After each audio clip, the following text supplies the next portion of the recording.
আলহামদুলিল্লাহ, আমার প্রবাসী ভাইদের যারা অবৈধ আছেন তাদের জন্য একটা সুখবর আছে। ভিডিওটি সম্পূর্ণভাবে দেখবেন, চ্যানেলটি সাবস্ক্রাইব করে নেবেন। আপনারা যারা অবৈধ যারা আছেন, যারা বাংলাদেশে যাওয়ার জন্য আগ্রহী, যারা যেতে পারতেছেন না, তাদের জন্য এই ভিডিওটি অবশ্যই এই ভিডিওটি সম্পূর্ণভাবে দেখবেন। আর কারো যদি কিছু জানার থাকে অবশ্যই কমেন্টে জানাবেন, অবশ্যই আমি কমেন্টে রিপ্লাই দেওয়ার চেষ্টা করব। একটা কথা হচ্ছে যে আপনার অনেকের মনে করে পাসপোর্ট হারিয়ে ফেলছে, ভিসা নবায়ন করতে পারে নাই। আর একটা কথা হচ্ছে তার বাপ থেকে পালিয়ে গেছে।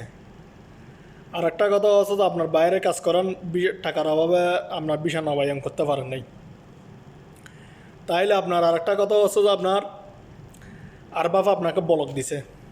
তাইলে আরেকটা কথা হচ্ছে যে আপনাকে আর বাপে চুরির মামলা দিছে। তাইলে এখানে অনেক রকম কথা।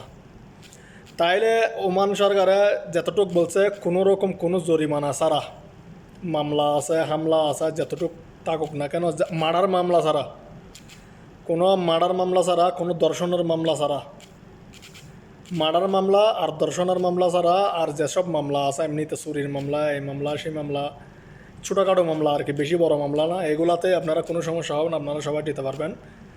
বাংলাদেশ এম্বাসিতে গিয়ে আপনারা পেপার রেডি করে অবশ্যই আপনারা বাংলাদেশে ফিরে দিতে পারবেন।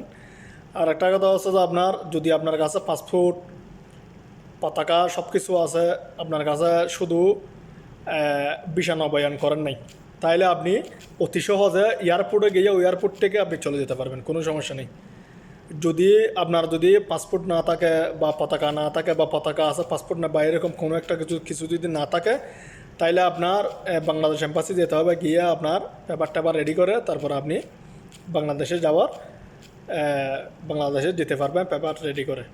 আর এটাতে একটু টাইম দেখতে হবে, মনে হয় 1 সপ্তাহ 2 সপ্তাহ টাইম দেখতে হবে, কিন্তু এটা পাসপোর্ট, পতাকা সব কিছু থাকলে আপনার কোনো টাইম দেখতে হবে না। আপনি এয়ারপোর্টে গিয়ে ডাইরেক্ট আপনি চলে যেতে পারবেন, ডাইরেক্ট টিকিট কেটে চলে যেতে পারবেন, কোনো সমস্যা হবে না। এয়ারপোর্টের মধ্যে আপনার 2-4-5 ঘন্টা লাগতে পারে, কিন্তু তারপরেও আপনি চলে যেতে পারবেন। তার জন্য যারা অবৈধ আছেন, যারা কাজকাম নাই, যারা কাজকাম পাইতেছেন না, বা কোনো সমস্যা আছে, বা থাকবেন না বা চলে যাবেন, যাদের আগ্রহী আছে বাংলাদেশে চলে যাবেন না, অবশ্যই তারা সবাই চলে যেতে পারবেন। তো সবাই ভালো থাকবেন, সুস্থ থাকবেন। কারো কিছু জানা থাকলে কমেন্টে জানাবেন, সবাই সাবস্ক্রাইব করে নেবেন। সবাইকে ধন্যবাদ এবং আসসালামু আলাইকুম।